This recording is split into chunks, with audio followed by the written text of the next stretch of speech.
that incorporates some or all of the feedback received from the presentation of the first speech that he gave on this topic.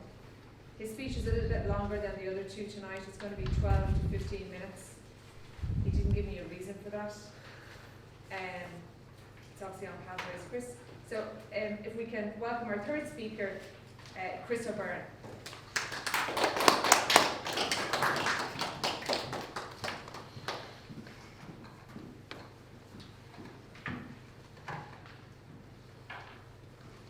Madam Toastmaster, fellow Toastmasters. This story starts in 1992 in Folkestone in the southeast of England. I was visiting my recently retired Aunt Bridgie, and she announced that she'd just been back from a quick visit to Santiago de Compostela in the northwest of Spain. I'd never heard of it, but she explained to me how in the medieval ages it was the biggest pilgrimage site in Christianity. Now, listening to her talk about it, I got really interested, and she gave me a small guidebook she picked up over there to look at. It was in Flemish, which made it a little bit difficult, but there was a map in the middle which showed all these pilgrimage routes from all over Europe. And what intrigued me is that there was one from Galway City by sea down to the northwestern tip of Galicia and then down to Santiago. So at the time I remember thinking, that's going on my to-do list. And there it stayed for quite a long time. Now, what is a pilgrimage? Well, in the medieval ages, there was three major pilgrimages in Christianity: Jerusalem, Rome, and Santiago de Compostela. And the reason people went on pilgrimage was generally to look for forgiveness, to make reparations, or to give thanks. And it involved travelling a journey that, with some difficulty, typically to reach a holy site. So, how did Santiago de Compostela get up there with Jerusalem and Rome? Well, to understand that, we have to go back 2,000 years. Santiago is the Spanish for St. James, and St. James is the patron saint of Spain. And it's believed that St. James, after the crucifixion, went to Spain to evangelize and spread the gospel. But in AD 44 in Palestine, he was the first apostle to be beheaded by Herod. His disciples then took his remains and sailed around to the northwest of Spain, where they buried him, because that's where he had evangelized. And there his remains stayed until 813, when a hermit who was following a star found his tomb. And pretty quickly, people started to come in pilgrimage to venerate this tomb. Now, there's also another very important aspect of this in the Spanish psyche, and one that kind of jars with modern sensibilities. But at the start of the 8th century, Spain was invaded by the Islamic Moors from the south. And pretty quickly they conquered most of Spain up to a narrow strip in the north. And the finding of the tomb of St. James was seen as a rallying call by the Spanish. And then, in a famous battle in Clavijo, the Spanish were on the verge of defeat when St. James, by legend, appeared on horseback, rallied the troops, and they went on to defeat the Moors, and that was the start of the reconquest of Spain. And you see statues of St. James like this on horseback, trampling the Moors underneath, sometimes otherwise just the horse and the sword. And like I say, it doesn't quite go with modern sensibilities, but you still see that quite commonly on the Camino and in Spain and in the cathedral in Santiago. Over the next few centuries, pilgrim routes to Santiago developed from all over Europe. From France, from Germany, from Austria, and though they're not shown, you can see some from England. Also very significant pilgrimage routes from Ireland. Now we also have to remember, back in that time in Christianity, in the Catholic Church, indulgences were big business. And Bernadette Cunningham has written a book about medieval Irish pilgrimages. And she said the Irish went to Santiago on what were called Jubilee years. And the Jubilee year was when the Feast of St. James, which is the 25th of July, landed on a Sunday. Because in the Jubilee year, you got extra indulgences. So you got more bang for your buck. And the Jubilee year in Santiago came around about every 6 years, whereas in Rome, it was only about every 50. So you had a good chance to get there. Rome was hit and miss whether you were around at the right time. The pilgrims often went on merchant ships that were there for trade, but there were also special charters. And she talks, it was an unusually big one, but a 320-ton ship sailing from New Ross in 1473 with 400 pilgrims on it. So it was big business. And I was on holidays in France a number of years ago, and there was one of those caminos going through the village, or Chemin de Saint-Jacques as they call it in France. And we went on a guided tour along part of this. And I always remember the guide explaining that in the medieval times, the noblemen could send one of their servants on the Camino on their behalf. But of course, the indulgence and the credit would go to the noble person. The other thing that struck me as she explained this was in those times, when you got to Santiago, of course, you were only halfway there, because there was no hopping on a plane. You had to walk all the way back home again. So it was a pretty arduous kind of thing. After the Reformation, it fell very much in popularity.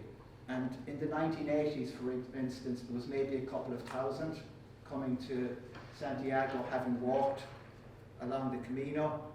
But then there was a significant revival. And in 2019, 350,000 pilgrims arrived in Santiago, having walked some distance. The distances would have varied. So how did I eventually take it from my to-do list and put it into action? Well, a friend of mine, Ronan Mullen, started way up in France in Le Puy. He's a bit of a masochist, obviously. And he'd been walking week by week, year after year, so a week at a time. And most years an email would come around seeing if anyone wanted to join, and I think about my very blister-prone feet and think maybe it's not quite the year for me to go. Until in 2019, my sister Mary decided she was going to go with her daughter Aisling, and she unilaterally signed me up to go as well, so there was no backing out. So that's just a section in Spain. That's called the French Way. We didn't start quite in the Pyrenees. We were starting there in Logroño, which is 628 kilometers from Santiago. So the first year I went, we walked for 8 days to Framista. The next year I walked for 7, which is 2021. COVID came along.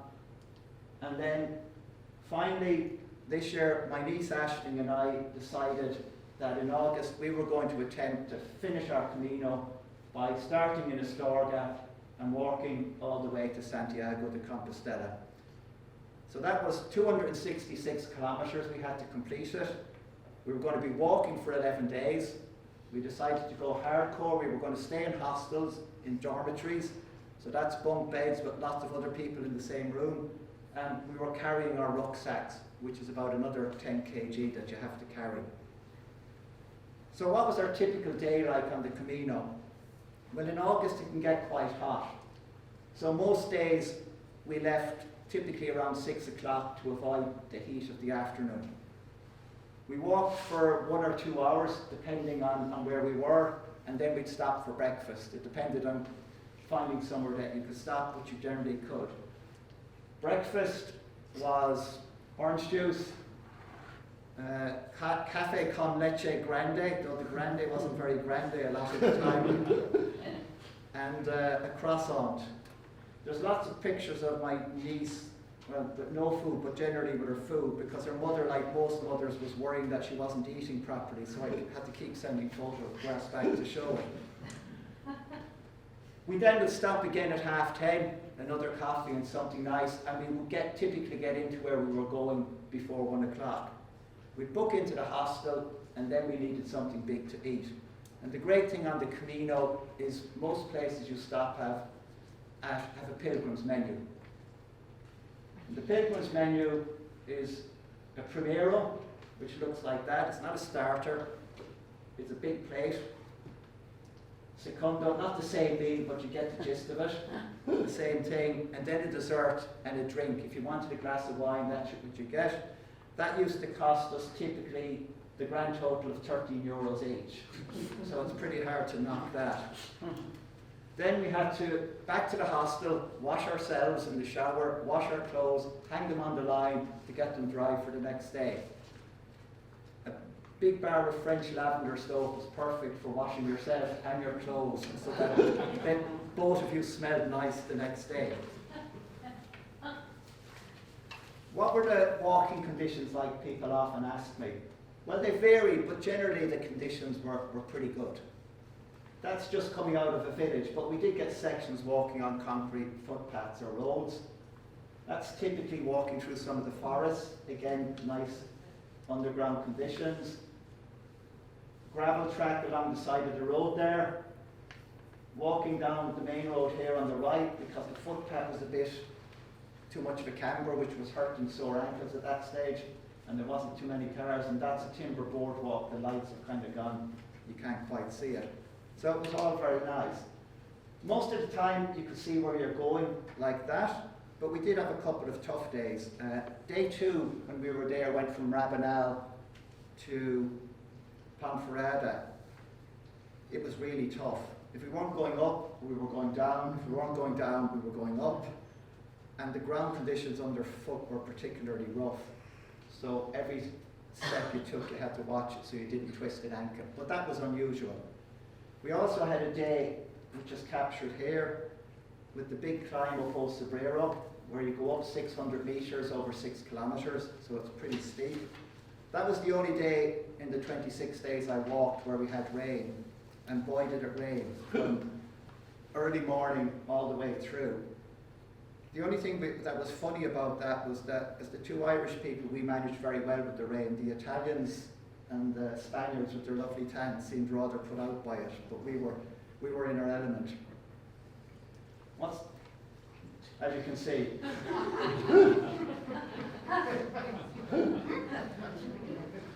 What was the countryside like? Well, that was in Logroño, which is in the Rioja wine region. You can see some of the vine fields in the distance. As we moved along, it got more arable. The wheat, I think, was all cut. That's the irrigation system with corn. That's a bridge for the engineers. As we're heading towards Galicia, it started to get more mountainy. Another wine region, the Byrne wine region. Another bridge for the engineers. And there's some of the mountains in Galicia. And that was very typical of Galicia. If you were dropped in it and you didn't know where you were, you'd think it was Wicklow on a nice summer's day, because it was just typical of, it was just the same as Wicklow in many ways. How did we find our way? Well, there's lots of yellow arrows like that along the way.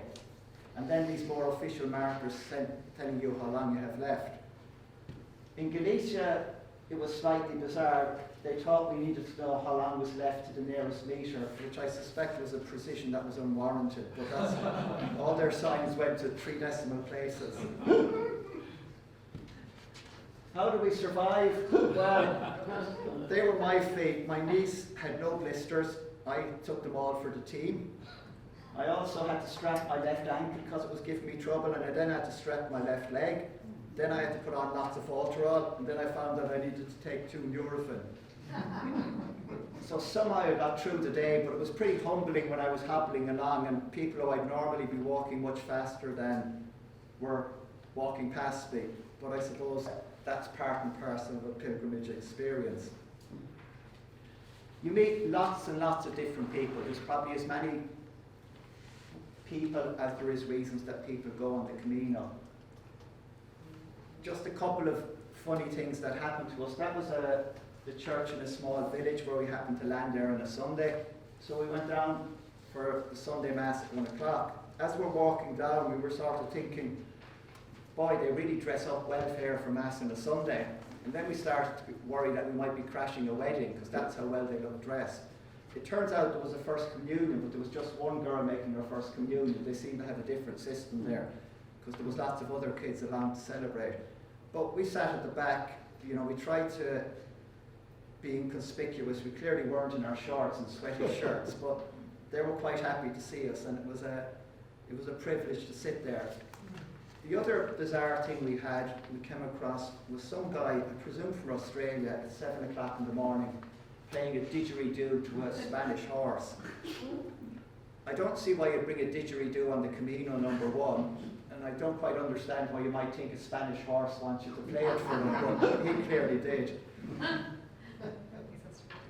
The third guy, I can't get the sound or the motion to work, but this was a chap who passed us a few times, another humbling experience. He was playing guitar and singing and still walking faster than I was some of the time.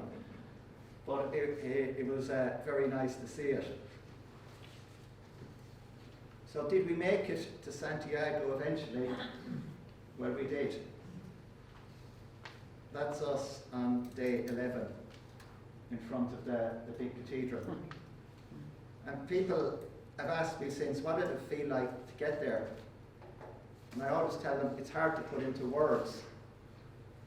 And in a way, a pilgrimage like this is praying or whatever you want to do through physical effort rather than complicated or cogent thoughts. But what I can say is that evening when we were in the cathedral, we went down early to have a look around, 45 minutes early, and we're lucky to get a seat at the back because the church was so full. But as we sat there waiting for Mass and then going through Mass, we had a sense of peace, a sense of calm, and just a simple sense of happiness based on the fact that we had finally completed our Camino to Santiago. Madam Toastmaster. If we could just take 1 minute to evaluate, and Tara, do the honours.